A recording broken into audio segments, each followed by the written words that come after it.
Shalom, perkenalkan nama saya Septianti Estipanambunan dengan NIM 2314201165. Baik, pada saat ini saya akan membawakan materi tentang Glasgow Coma Scale atau GCS dan triase. Kita masuk di dalam pengertian GCS. GCS adalah metode penilaian tingkat kesadaran pasien berdasarkan respon mata, verbal, dan motorik. Tujuan dari GCS yaitu yang pertama, menilai tingkat kesadaran pasien, di mana ini digunakan untuk mengetahui kondisi kesadaran pasien secara objektif, mulai dari sadar, penuh, hingga koma. Dan yang kedua yaitu memonitor perubahan kondisi pasien, dilakukan secara berkala untuk melihat adanya perbaikan atau penurunan kesadaran. Dan yang ketiga yaitu membantu pengambilan keputusan klinis, menjadi dasar dalam menentukan tindakan medis seperti kebutuhan penanganan lanjutan, rujukan, dan tindakan darurat. Berikut yaitu komponen Glasgow Coma Scale. Yang pertama yaitu respon mata, eye opening, menilai kemampuan pasien membuka mata. E4, membuka mata spontan. E3, membuka mata terhadap suara. E2, membuka mata terhadap nyeri. Dan E1, tidak membuka mata sama sekali. Yang kedua yaitu respon verbal. Verbal respon menilai kemampuan bicara dan orientasi pasien. V5, orientasi baik, sadar, penuh, menjawab benar. V4, bingung, disorientasi. V3, kata tidak tepat. V2, suara tidak jelas atau mengerang. Dan V1, tidak ada respon verbal. Yang ketiga yaitu respon motorik. Motorik respon menilai gerakan tubuh terhadap perintah atau rangsangan nyeri. M6 yaitu mengikuti perintah. M5 melokalisasi nyeri. M4 menarik dari nyeri. M3 fleksi abdomal. M2 ekstensi abdomal. Dan M1 tidak ada respon.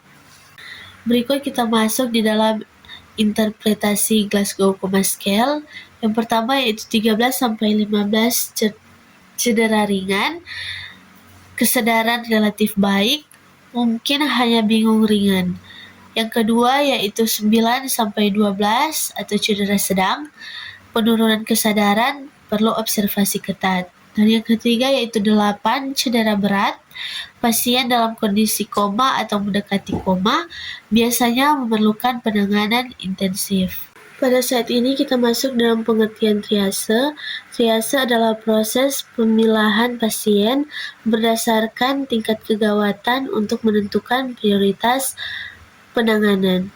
Berikut tujuan triase: menentukan prioritas pasien, mengidentifikasi pasien yang membutuhkan penanganan segera dibandingkan yang bisa menunggu.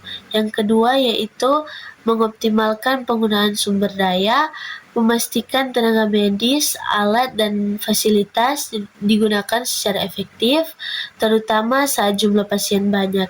Yang terakhir yaitu mengurangi angka kematian dan kecacatan dengan penanganan cepat pada pasien kritis. Resiko komplikasi dan kematian dapat ditekan. Kategori triase yaitu merah gawat darurat, kuning gawat tidak darurat, hijau tidak gawat, dan hitam meninggal. Hubungan GCS dan triase yaitu GCS membantu menentukan kategori triase terutama pada pasien dengan gangguan kesadaran. Contoh kasus yang pertama yaitu pasien kecelakaan tidak sadar.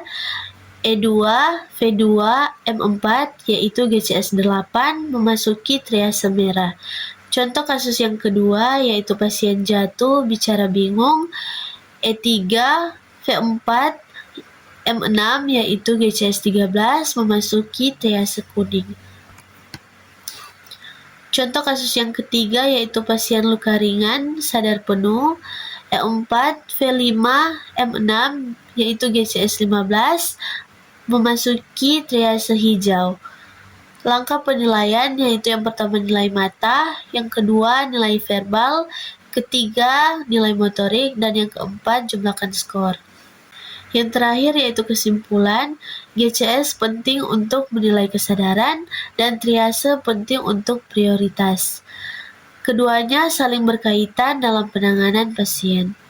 Sekian dari saya, terima kasih.